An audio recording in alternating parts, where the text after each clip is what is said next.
أهلا وسهلا بكم أصدقائي لهذه الحلقة الجديدة من حلقات الموقع الأول. في هذه الحلقة سوف نتعرف على أهم الأمور التي يجب استخدامها أو فعلها ما بعد تنزيل ويندوز 7. أنا قمت الآن بتنزيل ويندوز 7 والآن جاهز لتنزيل البرامج وتعريف القطع وتعريف الدرايفرات، ولكن قبل فعل ذلك ما هي الأمور التي يجب فعلها؟ طيب، بداية أقوم بوضع أيقونة جهاز الكمبيوتر على سطح المكتب، زر يميني إظهار على سطح المكتب، هذا الخيار الأول. الأمر الثاني، أقوم بالضغط بالزر اليميني عليها ومن ثم خصائص، وأنتقل إلى حماية النظام.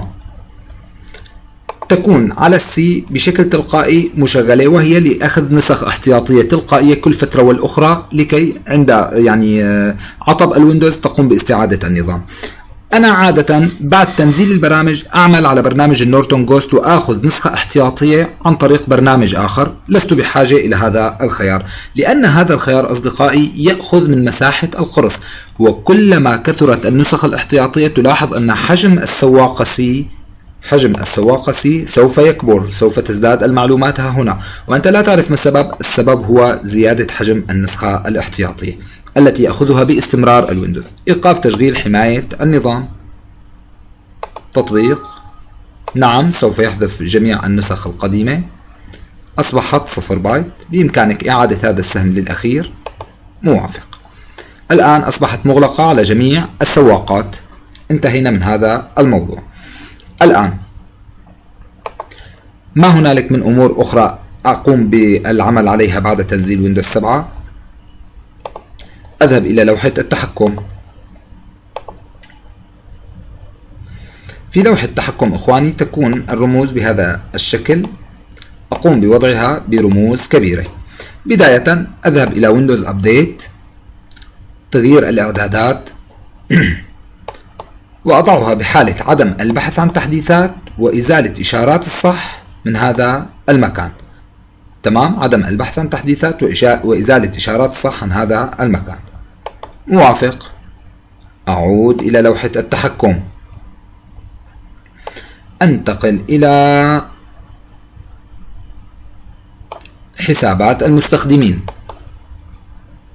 داخل حسابات المستخدمين تغيير إعدادات التحكم في حساب المستخدم، هذه تكون بهذا المكان. أقوم بتنزيلها حتى النهاية، تمام، إلى أدنى درجة، عدم الإعلام. ما مهمة هذا الإعلام أو هذا الإشعار؟ عندما تقوم بتنزيل كل برنامج سوف تظهر لك رسالة: هل تريد تثبيت هذا البرنامج؟ هل تريد تشغيل هذا البرنامج؟ لكي أتخلص من هذه الرسائل أقوم بتنزيل هذا الخيار إلى الأسفل حتى النهاية، موافق. أقوم بتشغيل الويندوز ميديا بلاير، إعدادات مستحسنة، إنهاء. نفس الشيء بالنسبة للإنترنت إكسبلورر. التالي لا تقوم بتشغيلها، التالي استخدام إعدادات سريعة، إنهاء. انتهينا منها أيضا. بعد الانتهاء منها أقوم بالدخول على جهاز الكمبيوتر وأتأكد أن السواقات كلها تعمل بشكل جيد. أقوم بأمر مهم جدا، ألا وهو الانتباه إلى موضوع الساعة وتعديل الساعة كي يتناسب مع الإنترنت وتفتح عندي صفحات الإنترنت، لأن إذا كانت الساعة في حالة خاطئة لن تفتح لدي صفحات الإنترنت. من بين الأمور التي أيضا يجب إن أحببت أن أضعها على سطح المكتب، زر يميني، تخصيص، تغيير رموز سطح المكتب. نلاحظ أنني بإمكاني وضع لوحة التحكم مثلا، وضع ملفات المستخدم على سطح المكتب، أمور إن أحببت إضافتها على سطح المكتب أيضا.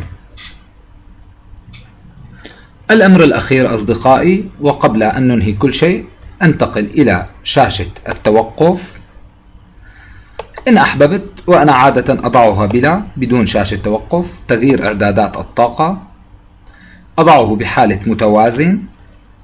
تغيير إعدادات المخطط، في حال وصل التيار الكهربائي أرفعها إلى أعلى شيء، في حال على البطارية ما دون المنتصف بقليل، بالإضافة إلى أنه في حال وجود الآن تعتيم العرض، شاشة العرض ليس هنالك مشكلة، إيقاف تشغيل العرض ليس هنالك مشكلة، وهو إيقاف تشغيل الشاشة فقط، ولكن الجهاز يعمل.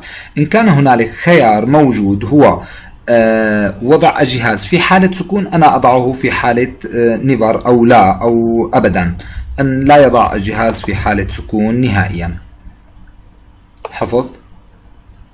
بالإضافة إلى أنك بإمكانك اختيار ما يفعله إغلاق الغطاء في حال أغلقت الحاسب، هل يقوم بإعادة التشغيل أم إيقاف التشغيل أم الإثبات أو لا يفعل شيء، أنت تختار ما تريده. هذه أصدقائي أهم الأمور التي يجب فعلها واتخاذها بعد تنزيل ويندوز 7.